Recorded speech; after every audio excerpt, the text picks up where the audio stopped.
Nikki Kuhlman, VP of Search. How long you've been working professionally in marketing? Can you tell us about your overall background prior to JumpFly? I've been working in marketing since I graduated college. So I'm going, oh my gosh, I don't want to do the math. 1993. Let's do whatever the math is on that.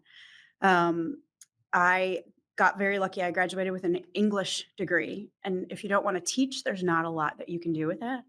I got, um, I fell into a job right out of a couple months out of college where I was the buyer for videos as well as wrote catalog copy because it was a catalog company. This was again 1993. This was before internet and all of those fun things. And so I was a copywriter, and then I did all the buying of the videos. And my second job was also a catalog company, but I moved more into the marketing department. So I was writing copy, but I was directly in a marketing division, and that started my whole career. When you joined JumpFly, how big was the company and how far along has it come since you've joined? It's been an incredible ride. I was employee number 5. There are still 2 that predate me, so I'm employee number 3 right now. I have been here, I'm going on my 20th year. So paid search as a whole has changed pretty drastically. And I did paid search prior to coming to JumpFly. That's one of the reasons why JumpFly hired me is the fact that I had paid search experience. So I worked for a call accounting company and I did paid search in-house. It was Overture at the time, and then it became Yahoo. Yahoo bought Overture, and then Google was just the little baby startup. And so I did that in-house until they hired a company like JumpFly to manage it.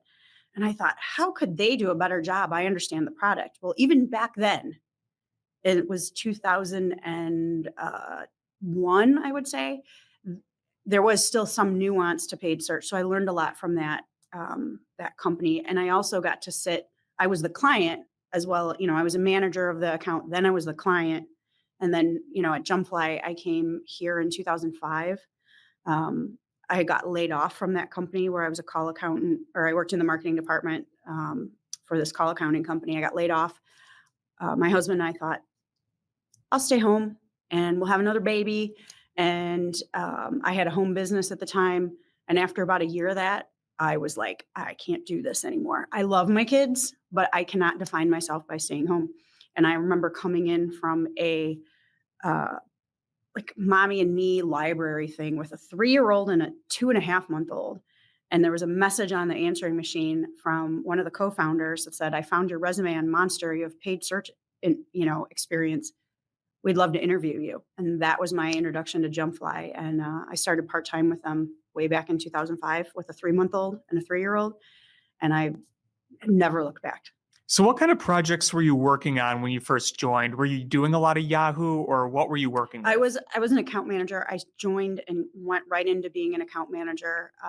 Mike, one of the co-founders, he kind of took me under his wing and showed me the JumpFly way, I guess.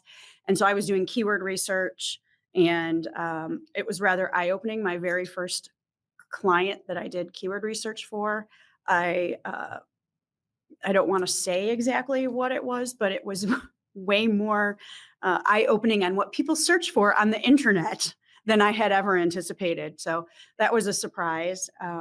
But I went right into managing accounts. I actually have 2 accounts that I took over, one from each of the 2 partners, Mike and Brad, that I still have. And so they predate me at JumpFly, and I still manage them. They're still with JumpFly. So, how has your role of managing PPC clients at JumpFly helped lead you to being named the VP of Search? I think because I've been doing it for so long, I'm kind of the repository of information on how to get things done, how to solve things. I've seen so many changes and seen how things change that people come to me and say, "I'm having this problem. I need help. I need strategy advice, or there's a policy issue. Who do I contact?" That's just who I've become at JumpFly. So, what duties and responsibilities do you have as the VP of Search? Most of it, besides being that repository, I think that's a big part of it. But also, I am the key contact for both our Google relationship and our Microsoft relationship. So I manage those relationships as a premier partner with Google and as a select partner with Microsoft. Can you share a specific example of a unique approach or strategy that you yourself have introduced to help a client achieve their goals? Actually, this is a pretty fun one. It was quite a few years ago, but I had a client who was advertising LSAT prep training, and they were struggling with leads. And I took a look at their lead form, and it was very bland and dry. Now they're marketing to college students, so I said, "What about doing a Mad Libs form?" So if they're filling it out, it's like Mad Libs. You fill out your so it's if you know what Mad Libs are, it's you're putting in uh, nouns, adjectives, whatever, and it fills it out and makes a story. Well, it's that same kind of concept. It was written like a Mad Lib and that you're filling it out. Their conversion rate went like I don't remember the exact statistic, but their conversion went way, way up and they were qualified leads. It wasn't like people were just filling it out for fun.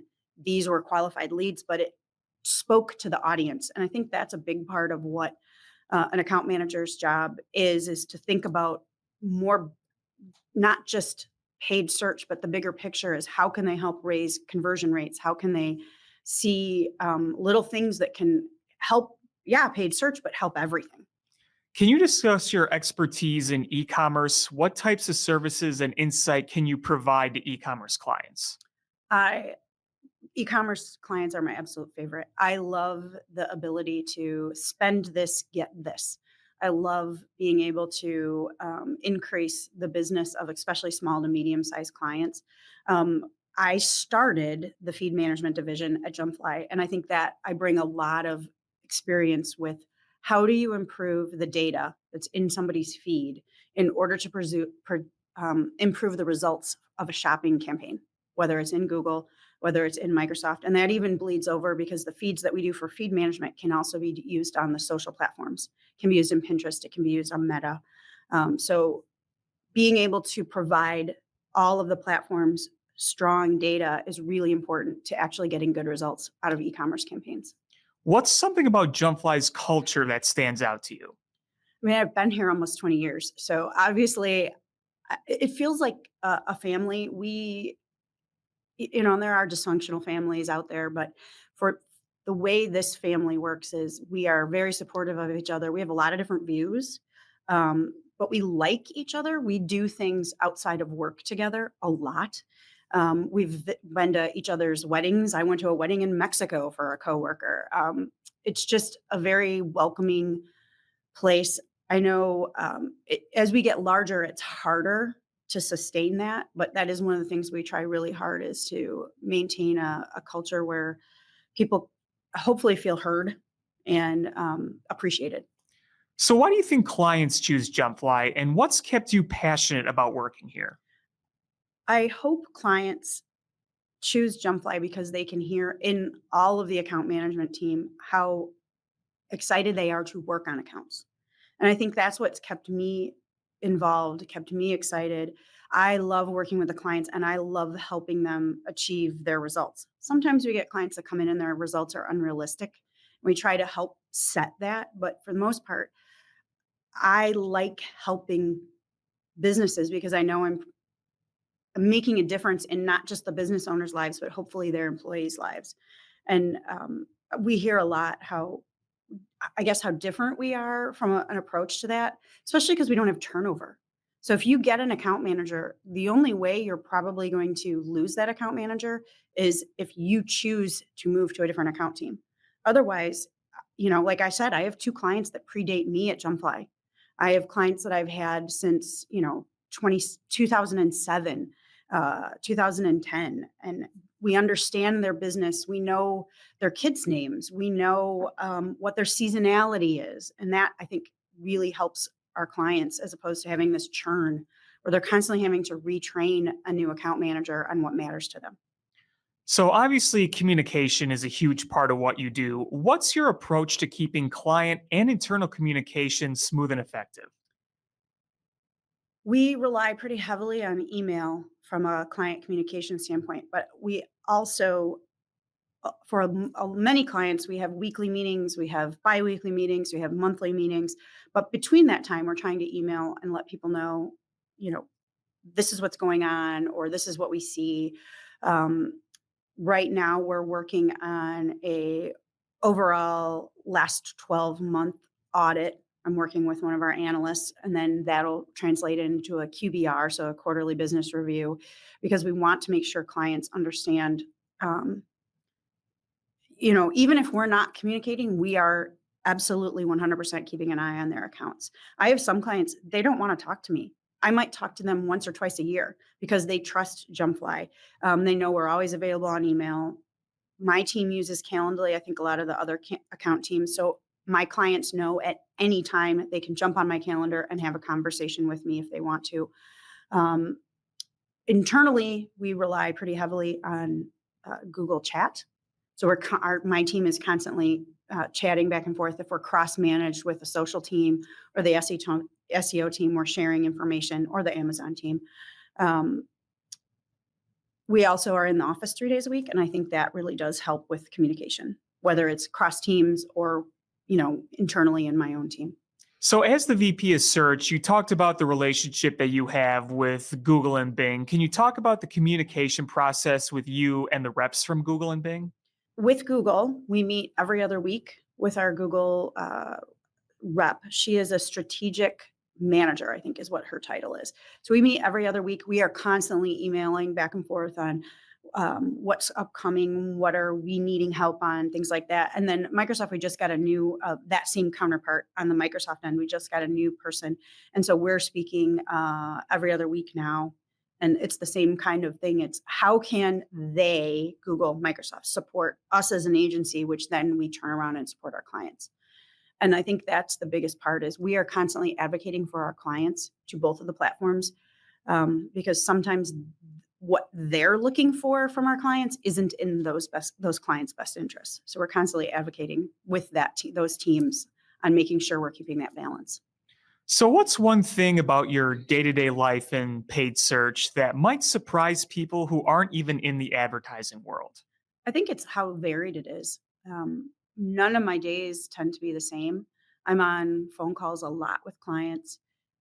It's also I'm like a master. What's the jack of all trades, master of none in a way. I'm a master of paid search. I don't want to get anybody wrong on that end and with feed management, but I know a lot about wheels and tires. And I know about what are other clients? Projectors. And I know about socks. And I've had to learn and absorb all these businesses. But I think the best part of that is the fact that I can learn something from one account that may help other accounts, and then we can pass it down to the account managers on the whole end of the search side. So because we're not only doing automotive, or we're not only doing health and like doctor's offices or anything like that, or services, we get a much broader sense of how search is working. And if we get wins in one, we can try it on others. Does that make sense? Like you can share that information across different accounts. So I think that really, really helps our clients because they're getting a lot of value out of the fact that we have a broad base of information to draw from. Absolutely. So, going into some of your other duties here, I know we've covered a lot of them, but you're also very involved with the charitable work at JumpFly. Can you tell Yes. people a little about that? JumpFly Cares is it's a quarterly program that we do. I've been very lucky. I am the board president of the D300 Food Pantry. It's one of my other passion projects. I love paid search, but outside of that, I'm really looking to give back. I feel like I've been pretty lucky in my life, so I'm trying to give back. And the D300 Food Pantry has been a recipient of the JumpFly Cares program. We've had some other great organizations. We've had Oscar Mike as an organization. We've had we've done Feed My Starving Children as a group, and I just think making sure that people at JumpFly keep helping and paying it forward is really important to our culture. And you could say the people at JumpFly have really helped do that. They've helped Yes. participate and give and have been really really helpful It's here. amazing. Even if there's a short-term thing where I put out a call for D300 Food Pantry needs hygiene products, they step up. When, Stephanie, who's the director of social, did Feed My Starving Children, I think we did 4 or 5 sessions through Feed My Starving Children, which was so amazing to see. Some people did it more than once because it was such a great experience. When and the cool thing is that somebody can nominate an organization every quarter. So it's not like it's everyone can it's equal playing field. Everybody can nominate somebody. So, going into the career wisdom a little bit, if you were to give advice to somebody just starting out in paid search, what would it be? I think some of it is trying things. Sometimes people are really worried about making mistakes. And as long as you're not making hundreds of thousands of dollars worth of mistakes, you have to test, you have to experiment.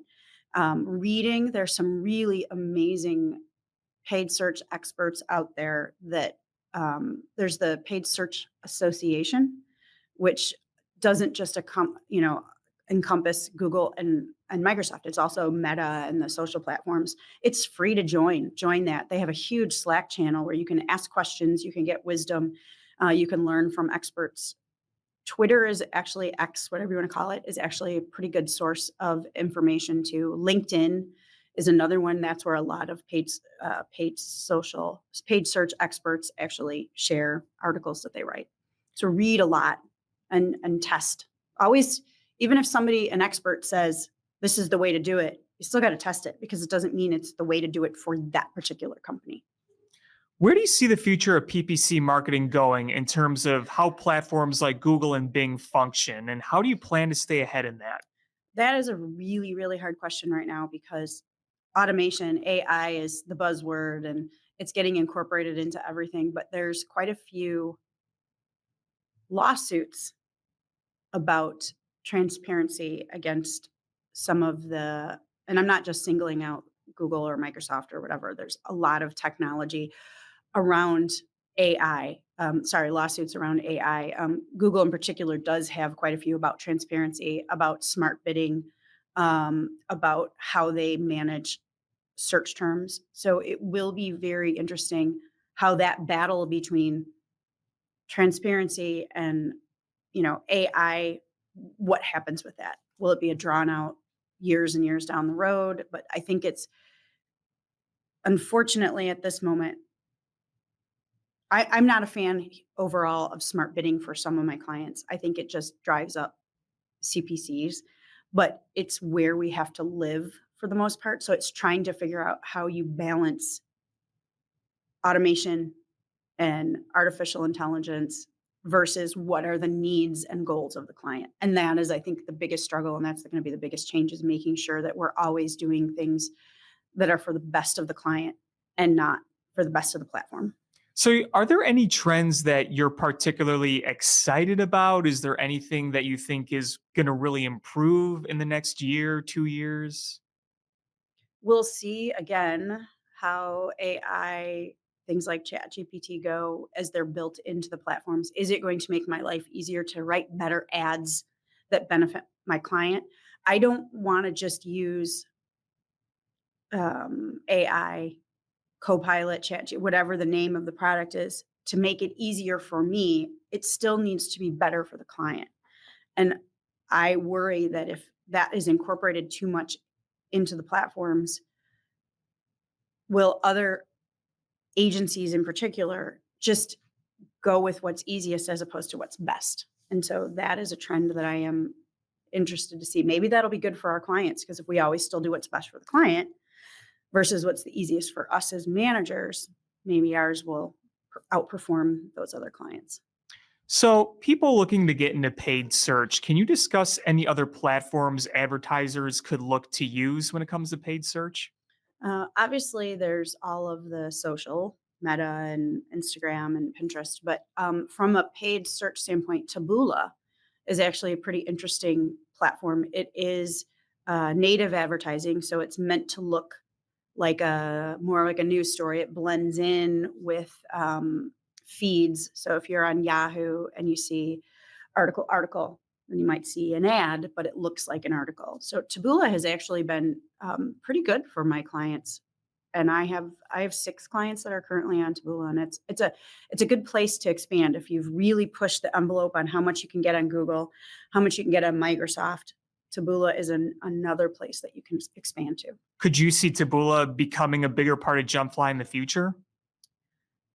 It's hard to manage right now, so and it requires I think it lives a little bit more in the social world because one of the things they recommend is continually changing ad assets, and that's not tend that Google and Microsoft don't operate in that. So it's trying to find a balance of making sure we can maintain that platform as well as we can, and it's possible that it does increase, but it is still native, so it's not intent based. It's not somebody going to the computer and doing a search and getting it, and so it won't replace that kind of you know. But it is definitely a place for growth if a client needs it. All right, Nikki, thank you. Okay.